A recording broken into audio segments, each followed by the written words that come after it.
Well, the moral of today's story is never judge anything at face value, or it'll bite you in the ass.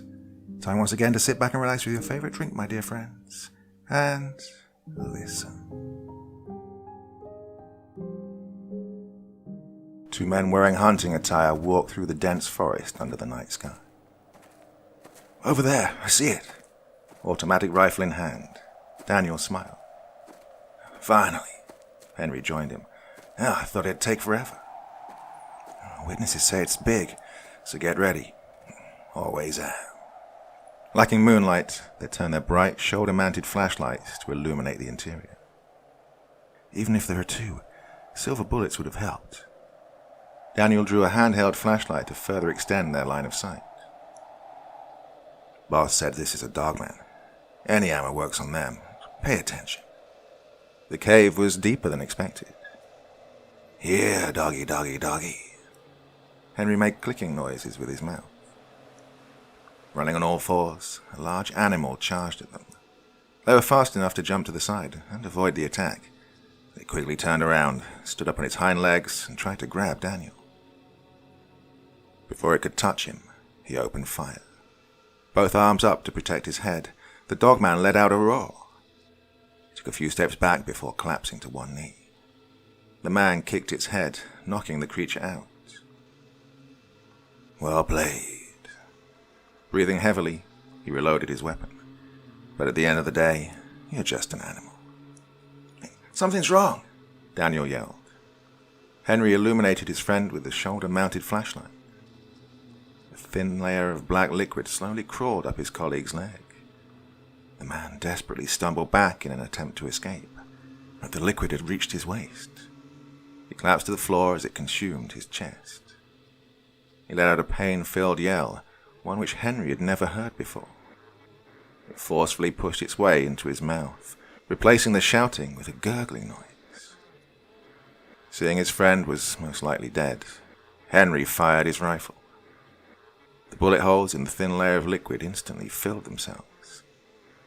The blackness slithered away from the corpse and melted into the shadows on the floor. You are trespassing, a monotone voice whispered in his ear. Henry instinctively jumped back, only to see that there was nobody there. Show yourself. He blindly fired a few rounds at the nothingness. Hostility is not welcomed here.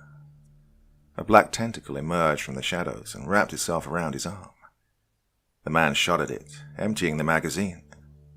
Unaffected, it tightened. Bones cracked and muscle tore. Fighting to free himself, he felt it lift him off his feet.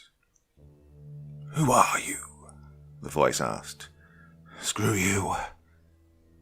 A few feet away, a figure emerged from the darkness. The short, pale woman wore white sweatpants, sneakers, and a tucked-in white tank top. Her eyes were nothing but void black, making it impossible to tell where she was looking. You attack us and have the audacity to skip introductions. How incredibly rude. She played with her messy black hair. But you're not a dogman. What are you? Someone who gets irritated when they don't have answers. The woman scratched the rifle from his hand and folded it like paper. This can be your neck. Oh, look, we're only hired hunters. Some guy in a suit offered us money to kill this thing. Sounded fun. They also said it attacks local people, so why not? Why not? The light coming from each flashlight went out. The hunter's shouts echoed through the cave. Penelope could clearly see in the pitch-black cave. The darkness covering her eyes shrunk, leaving black human ones. Oh, poor baby. She kneeled down next to the wounded dogman. Told you not to try, but you insisted. Her voice was caring. Her demeanor had changed to a cheerful one. She lifted the dogman over one shoulder and ventured deeper into the cave. Is everything all right, Pen? The second one played with a bone. Oh, you know how your brother always acts tough. I hope he learned an important lesson today. She got the animal off her shoulder and gently placed it on a pile of leaves and bear fur. Can you continue with the story? The conscious one asked. Sorry, no. I gotta call your parents. We're not in trouble, are we? No, you adorable little cub. She pinched its cheek, resulting in a smile. It's the humans again. You two rest. I'll be right back. Penelope drew her phone and walked up to the cave's exit. Hey, Dora, she greeted the two cubs' mother. Penelope, is there a problem? A worried voice answered. Humans found the cave, but don't worry, they're dead. Oh no, is anyone hurt? Jeremy got a little bruised up, but you know how he can be. I'll bring them to the neighbors, if that's okay. Yes, of course. I'll be home in 15 minutes. No, relax. It was just humans. Enjoy your special dinner. I promise I'll take care of everything. However will I thank you? You're the best babysitter a mum could ask for. Penelope put the phone away and walked back inside. Dark clouds hid all stars along with the moon in the night sky. A crimson convertible sped down the highway, heading towards the distant city lights of Santa Lucia. Amelia, the driver, wore a black tank top under her unzipped white jacket. Being Penelope's sister, she shared the same black hair and eyes. A small silver cross around her neck flickered at each passing light. What happened next? She asked. Well, everything else went smooth. My point is, 5 families have been attacked this month. Things are getting worse. Penelope had her elbow on the car's door. Things are bad at the city as well.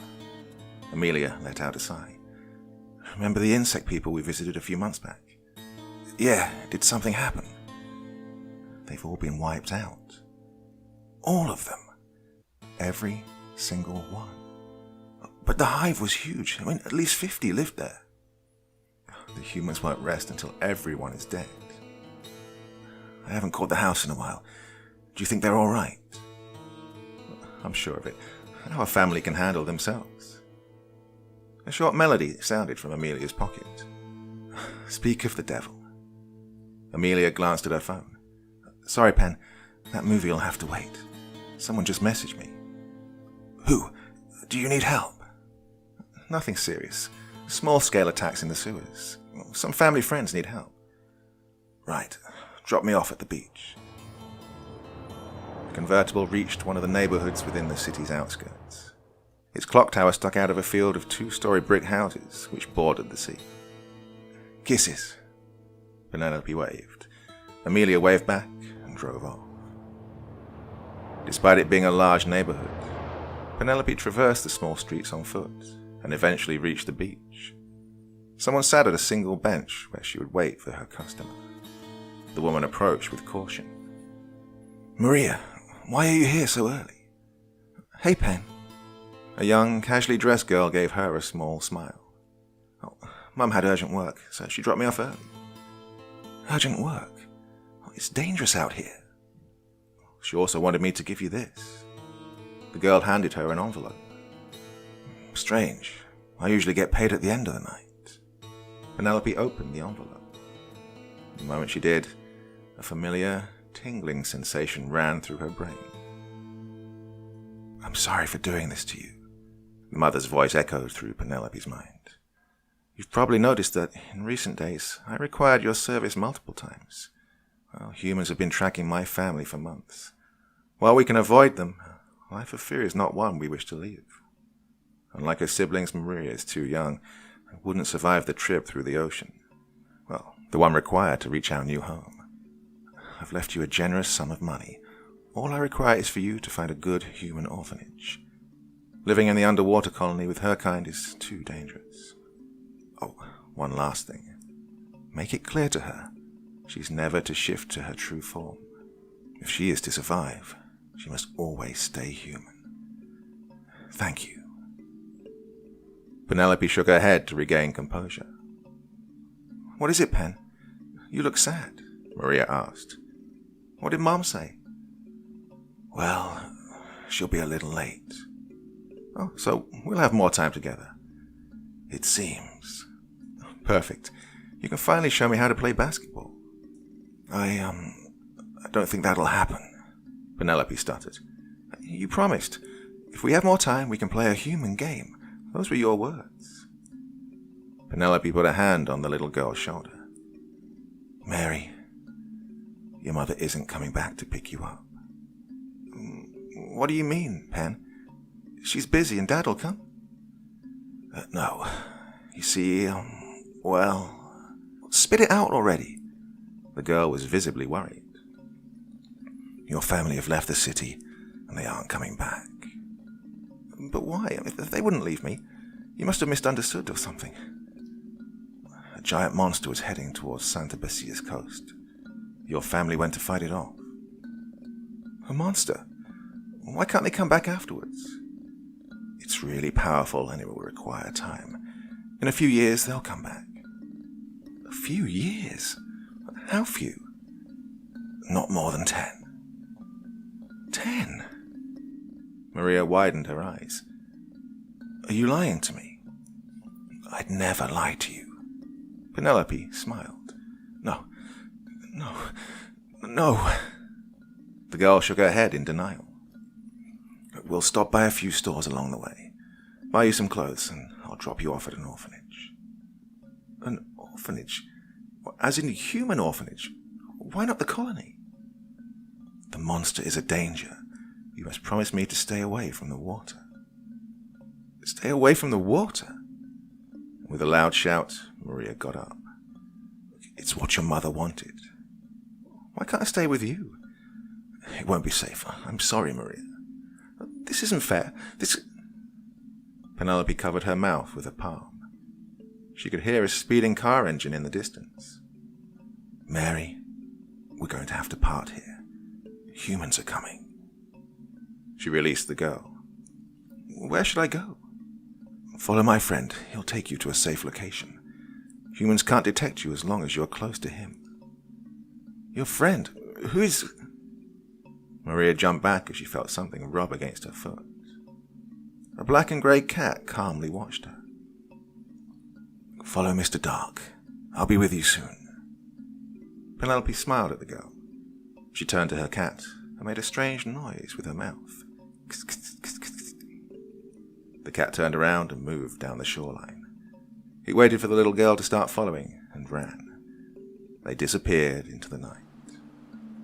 Listening to the car doors open, Penelope casually sat on the bench. Oh, what have we here? Light illuminated her. Kinda late to be at the beach, ain't it? A tall woman wearing ballistic armor held an automatic rifle. I can say the same, Penelope confidently answered. What are you doing out here all by yourselves? Wearing a leather jacket, a well-built man joined his colleague. Attached to his collar, 3 small wooden crosses emitted a sweet smell. Unlike the woman, the only visible weapon was a holstered handgun on his belt. The hunters both had flashlights mounted on their foreheads. What do you 2 clowns want? Penelope watched the sea. No need to be hostile.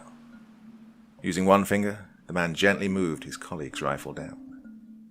Let me handle this. Weapon still in hands, the woman nodded and took a few steps back. Detective Rivera. Mind if I sit down? In fact, I do. A fake smile creeped onto his face. If it makes you feel safe, I'm just wondering, where's the rest of your family? No idea what you're on about. We've had an eye on this place. We know you mermaids gather here. Is that so? Oh, maybe you should mind your own business. All 4 of you. The man looked surprised. 10 meters away, I see you 2. Penelope hadn't moved her eyes from the sea.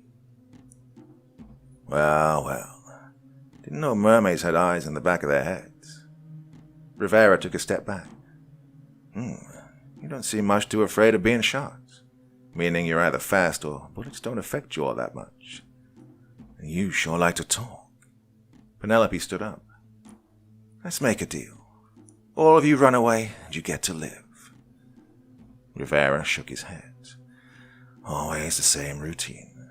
Starting overconfident, ending dead. I can say the same. Always those night vision goggles and flashlights. Problem is, they're powered by electricity.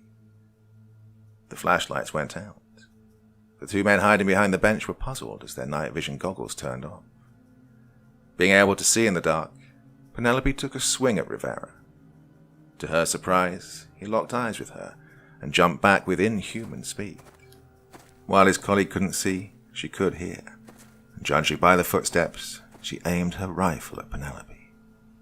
Rivera squinted his eyes in surprise as Penelope's shadow extended towards the woman, quickly crawled up and wrapped itself around her body. In a swift motion, it rapidly constricted, crushing her body. He'd taken the opportunity to distance himself from the horror show. His other two colleagues opened fire. A few bullets hit Penelope. Without flinching, she leaped over the bench, slamming into one of them. With a loud grunt, she sent her hand into his chest. Shattered ribs and torn muscles scattered everywhere as she pulled her fist back. Forming a sharp spike, her shadow detached from the ground and stabbed the second man through the heart. It wiggled and hurled the body at Rivera, who dodged it with ease. The shadow flattened itself back on the ground and slithered towards him. Becoming thinner and thinner as it chased him, it stopped and retracted back to Penelope. He jumped back in his car, which had its engine on. Eyes entirely black, Penelope tore a large piece of the bench and hurled it at the car, denting it and shattering the back window. Once out of range, she ran. The crimson convertible entered the abandoned parking lot where Penelope had been hiding. It slowed down so she could jump in and then sped off. Another attack. Amelia glanced at the bullet holes on her sister's body. The girl's with Simon. He'll take her to the orphanage. Thanks, sis. What about Mr. Dark? The black and grey cat purred from under the seat. Oh, there he is. Penelope let out a sigh of relief. Thanks for the help, Kitty. She lifted and hugged the animal. How many were there? 4. 4? And they hit you? One caught me by surprise. He could see in the dark and possessed inhuman speed. Oh, must be these new enhanced soldiers. Yeah, 2 accompanied a group of armed humans. Jumped me in the sewers earlier. You said it was a small-scale attack. Well, turns out there were more. The metal skin and armor sure is hard to rip through. Metal skin? Yeah, they look more machine than human. The one that attacked me wore civilian clothes. Well, those humans keep coming up with new surprises, Amelia chuckled. What do you mean, sis? The exceptions, the special ones. Can be anything. Maybe one of our kind decided to change sides. Some strange spliced mutant, cyborgs, biologically engineered virus, who knows? These hunters keep on popping up. But in the end, they're all the same. Monsters searching for an excuse to kill. Why didn't you tell me about this earlier? I did. Always expect the worst and be ready for surprises. Oh, this sucks. Penelope rubbed foreheads with Mr. Dark. She shut her eyes. Sis, I don't feel too well. The car pulled over to the side of the road. What is it? Amelia put a hand on her sister's shoulder. 4 mortals attacked me. I let one live. It must die. Penelope didn't even blink. How much did you use your shadow? Twice this week. Relax. You're not in any danger. It's over. No need to fight anymore. Amelia cautiously removed Mr. Dark from her sister's lap. They attacked. They deserve to suffer. I want to touch his beating heart. Look, snap out of it. Amelia slapped her sister. Sorry, I'm sorry. Penelope readjusted her neck. I can't retract it. She gritted her teeth. Remember the movie we watched a week ago? What? The one with the talking dog? Yes, I think I remember. It was fun, wasn't it? Yeah, it was. And you remember how the barking in one of the scenes scared Mr. Dark, and he fell in the popcorn? Right, Penelope giggled. Oh, poor Mr. Dark had to clean his fur from the butter. The giggle turned to laughter, and her eyes returned to normal. Feeling better? Thanks, sis. I do feel better. Work can wait tonight. Want to go home? Amelia returned Mr. Dark to her sister. I'd like that. Penelope woke up at sunset the next night. With the click of a button, the old radio on the bedside table played jazz music. Mr. Dark jumped off the bed as she stood up. Thrown on the floor, her clothes from the previous night were covered in holes. She took one of the 2 sets of identical clothing from her wardrobe and dressed herself. Once ready, she prepared a bowl of cereal and a separate smaller bowl with cat food. Mr. Dark found his way to the bowl and shoved his head inside. Sitting on the bed, she calmly ate with her eyes closed. Halfway through breakfast, an envelope slid under her door. She quickly retrieved it and returned to the previous position. Hello, Penelope. Accompanied by the tingling sensation, a deep, familiar voice spoke in her mind. Humans have adopted a member of the Becker's family. One of the Beckers will attempt to retrieve them at midnight and has asked for your assistance. The details will be added to your memories. Penelope blinked. Well, what a surprise. Mr. Dark straightened his ears and locked eyes with her. Oh, my little kitten, we'll be returning to the same neighborhood as yesterday. If we're lucky, we might get a rematch. She exited her secluded lair and locked the reinforced door. Standing among piles of crates, multiple holes in the warehouse's ceiling cast moonlight, partly illuminating the interior. Nice place you've got. A voice echoed through the building. I might be getting that rematch earlier. Penelope recognized it. Detective Rivera walked out from behind one of the many rusty support beams. Did you sleep well? Despite being quite the distance away, he didn't need to shout due to the echo. Like a baby. What are you doing all the way over there? Don't you want to come closer so I can hear you better? Penelope's eyes turned pure black. Oh, thanks. I like it over here. He sat down. Since you like to talk so much, I'm curious. How'd you find me? You're not the only one who has a furry little helper. Well, in my case, feathery. You're alone. Why? Others would slow me down. Who's the woman who dropped you off here last night? Don't know who you're talking about. Well, of course you don't. He reached into his coat. Penelope squinted her eyes as he drew a grey stick. You abominations don't deserve to exist. His casual demeanor turned to a condescending tone. All you do is hurt the innocent. You show no remorse. Splinters flew everywhere as Penelope sunk her fingers into a nearby crate. Lifting it over her head, the planks composing it bent in, and she hurled it towards Rivera. The man quickly rolled to a standing position, finding himself behind a supporting beam. The crate flew by and shattered into the wall. With a single pop, he folded the stick. Emitting bright light, it regained its previous straight form. Penelope paused for a moment. Her question expression quickly returned to an emotionless, deadpan stare. They aren't powered by electricity.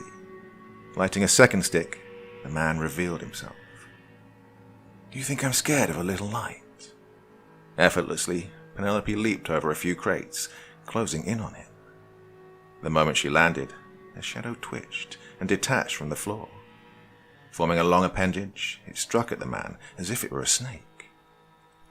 Rivera jumped over the tentacle, which left a deep hole in the floor. Leaving the glowing sticks behind, he quickly crawled behind more crates. So you decided to hide? Penelope searched the surroundings with her eyes. Revolver in hand, the man appeared at the far corner of the warehouse. With a single shot, Penelope's forearm burst into pieces, leaving bone and tiny bits of flesh to hold her arm together. While his bullets didn't seem to contain any special material, the mere size had the power to dismember. Her shadow widened in front of her, catching 2 more bullets with ease. It retracted, and she quickly hid behind a support beam. 5 meters. Rivera's voice echoed. Whatever that sentient liquid is, it has a limited range. He threw a 3rd glowing stick. All of the light banished most natural shadows in the warehouse. A black liquid, which had slowly been filling Penelope's wound, disintegrated the second more light appeared. She felt her muscles weaken, eliminating the option to punch through a wall. The only way out into the night was the warehouse's exit. Her shadow slithered to one of the glowing sticks, wrapped itself around it, and launched it out of a window. Blood splattered across the floor as a bullet burst through a crate and entered her back. It exited out of her shoulder and left a dent in one of the support beams. Each time Rivera fired his revolver, his entire arm sprung back due to the massive recoil. Penelope's shadow retracted to its idle position. Dodging more shots, Penelope hid behind another support beam. She could hear him jumping from crate to crate, still keeping his distance. Trying to dispose of more sources of light would give up her position. "I watched you very closely last night," Rivera shouted. "Each time you manipulated your shadow, your body went idle. As long as it's moving, you can't dodge attacks." The man's eyes constantly watched the exit and each light stick's location, waiting for her to come out of hiding. Hidden behind a few crates, the light began to move. With a satisfied grin on his face, he fired. The light stopped moving. Not getting too close, he hopped from crate to crate to find an angle from which he could see better. Appearing from the opposite direction, Penelope grabbed him by the wrist with her good hand. Applying pressure, she forced the revolver out of his hand. "Why, how can you be in 2 places?" He attempted to push her back. Light stick in his mouth, Mr. Dark ran past them towards the exit. As the light became dimmer, bone being crushed sounded from Rivera's wrist. "Assistance needed," the man shouted. A large owl flew in through one of the holes in the ceiling and sunk its claws into Mr. Dark, stopping him from removing the last stick. Penelope's shadow crawled up Rivera, but stopped midway. An invisible force around him was fighting back. Despite not being entirely engulfed, the shadow tightened, crushing both his legs and covering Penelope in his blood. The 2 of them fell off the crate and collided with the floor. Penelope gritted her teeth as vapor appeared. Sharp pain running through her body, the shadow retracted. She loosened her grip and jumped back. Rivera's blood let out a hiss as it tore through her clothing. She ripped them off, revealing burns where his glossy blood had been. Blood ate through the dropped cloth, along with bits of the floor. Ignoring him, Penelope bolted towards the animals. The owl spotted her in time to leave her cat and flew away. Still standing but covered in blood, Mr. Dark hobbled to the woman. She quickly lifted him and glanced at her enemy. Despite having crushed legs, he was up and running, way too fast for a crippled person, and he exited the warehouse. "Thanks for the help, Mr. Dark." Penelope cradled her cat. If this guy wasn't an overconfident chatterbox and brought backup, both of us would be dead. It's not safe here anymore. We need to run.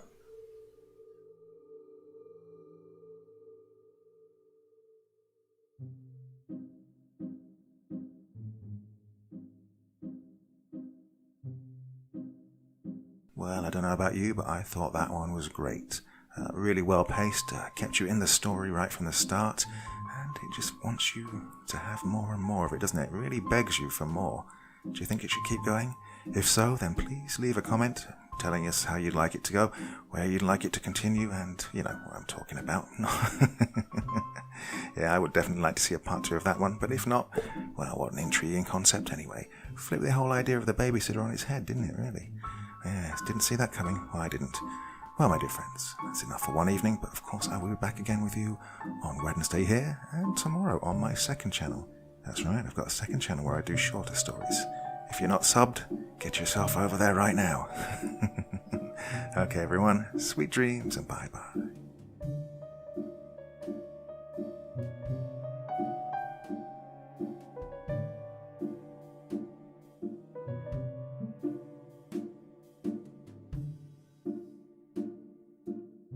Thank you so much for choosing to spend your time listening to me.